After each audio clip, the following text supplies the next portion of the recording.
Hey, today we're looking at Marvel Selects number 3, Fantastic Four, featuring Annihilus, the living death who walks. That's a long way of saying it. Anyway, this is actually printed in March 2000, for March 2000, but it was originally Volume 1, number 109 from 1974, Death in the Negative Zone. We got some... I don't know if they deliberately, what they were trying to do. This is that glossier paper, but not quite modern glossy. It's more like Baxter paper. Yes, I know, like the Baxter building, but nothing like that. They were really keeping, it's almost like they got a really old, damp copy of this and decided to reprint that. All the colors are extremely muted. Look at that. I don't think the originals were that dark. I don't remember them that dark. It's almost like the inks have turned yellow over time. All right, so other than that, I mean, it's not a bad story. There are some issues in here that I thought were crazy. So they're going to go to the negative zone, the zone that really doesn't have any sense, because this guy right here, a human, thought he can grab all the power of the negative zone until Annihilus showed up and showed him he ain't that powerful after all. So he got in over his head, and then the Fantastic Three are basically going to go rescue him just to keep him to shut his mouth, because he's going to tell Annihilus how to get back to Earth and wipe out Earth.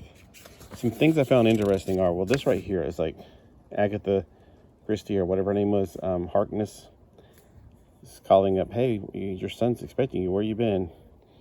Oh, I can't believe you don't want him to get your son. And she's like delirious, because if she leaves, what are they going to do? They're going to be stuck there.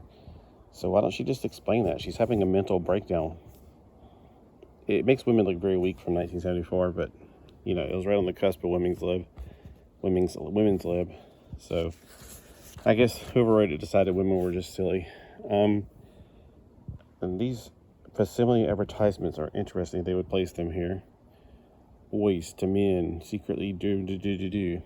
We'll pay you this much for a penny. So they're fighting this big monster. The monster looks kind of cool.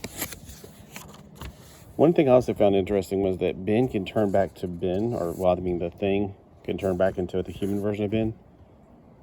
If he can do that, when did he lose that power? I didn't know he had that power. I vaguely may have read something one time about it, but I'm not sure how he lost the ability to turn back and forth. Maybe it's just something that was too much of a mental stress on him. And then, while he was being sent ahead of Annihilus to go back to Earth and to guide the way, he started gathering a lot of energy once again, but once it became very hungry for power, and then decided to kill the two little gargoyles on the plane. One of them was crispy but not quite dead, and decided to pull the click. And then we're converted over to this commercial. This is an insert. This is about, 8 pages of just, basically it's Spider-Man fights marijuana. Like, he was smoking pot while he was driving away. Oh my gosh, we gotta go save him. Yeah, whatever. And so he's ejected out into space at the last minute. Reed is trying to catch him, trying to rescue him, but he can't quite catch up. And, well, he wanted ultimate power, but not like this. And he's dead. Well, now it's time for Reed and all the other gang to get back. So the reason that the thing had to turn back to a human is so he can escape the grip of this guy, because he couldn't get grip even harder, I guess. It's kind of a plot point, a plot loophole. He's squeezing Johnny, who keeps on talking, and this is kind of silly, but this is the way comic books were. His grip growing tighter. I can't get my breath. Well, then shut up. I'm like, really, you're wasting your breath talking. Even my flame fading. Well, if you shut up. All right. So, also, isn't that weird that he has 3 fingers in this mode? Well, and a thumb. And in human mode, he's got 4 fingers. What did they do? Merge together? Anyway.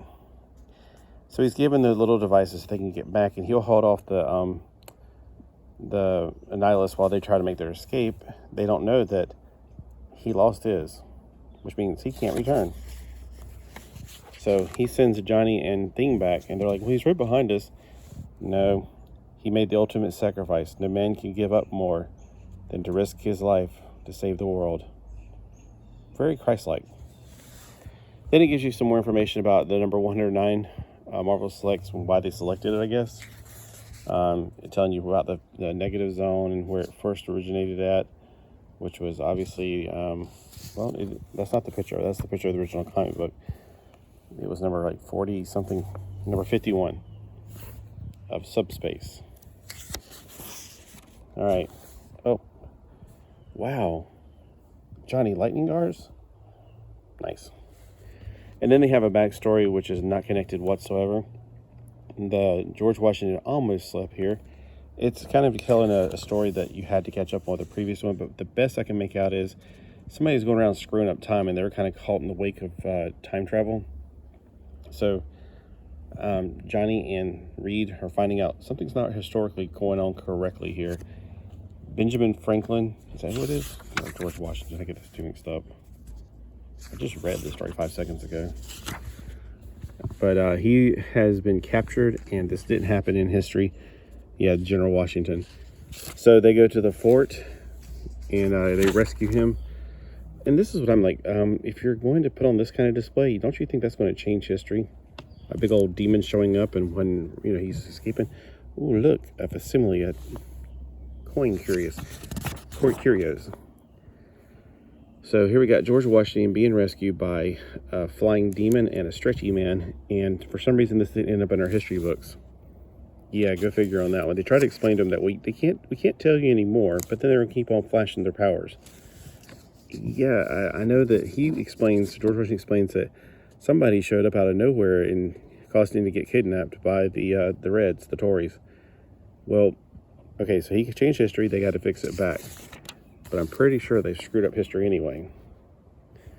And after they've reset history back the way it was, whoosh, they vanished. I guess in the next episode, they're going to go somewhere else in history.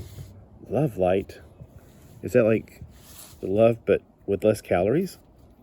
It's a psychedelic lamp. Wow, that's a groovy. And then you can finish high school at home. Oh, no, you can't anymore. And, we got Spider-Man milk commercial.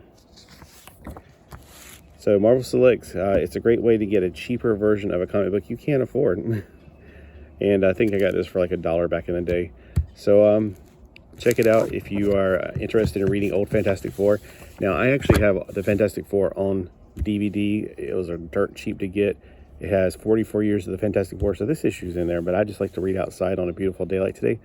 Although the sun is baking my back of my head. Although it just went down. But when I was reading, it was getting hot. So it's a beautiful day out here. Get outside, read a comic book today, and enjoy the sunlight. All right. Don't get burnt. Just enjoy some of it. And y'all have a fantastic day. Maybe I'll try to make this on Fantastic Friday, like Fantastic 4 Friday. Ooh, what if November 4th is on a Friday? I doubt it, but that'd be kind of cool.